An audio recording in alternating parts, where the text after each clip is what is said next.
Alrighty, let's take another graph. So here we have a rational function, we have an asymptote, we have a graph here. Notice there's no graph to the right of x equals 0. That's important. That will come into play in a second. So we're going to put a point on here. Let's go ahead and see what the question says.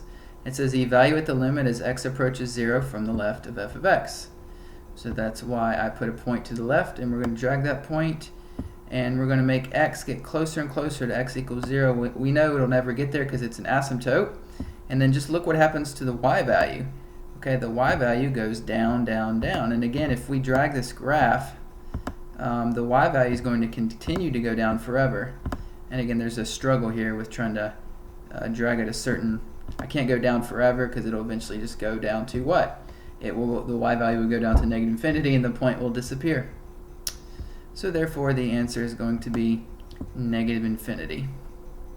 All right, next example, what happens if I take the same point and approach x from the right, 0 from the right?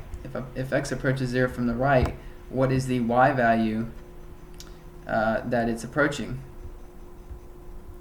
Well, folks, here's the problem. I already alluded to it when I first pulled up the graph. There's no way to drag this point. There is no graph on the right?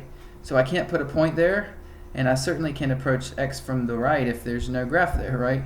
So it just simply doesn't exist if there's no graph from the right. All right, so therefore we're going to write equals undefined. That's an easy answer, right? Okay, that's actually it for example 3. Example 4 is going to be a lot more going on, so be prepared for that. If you have any questions about this one, let me know.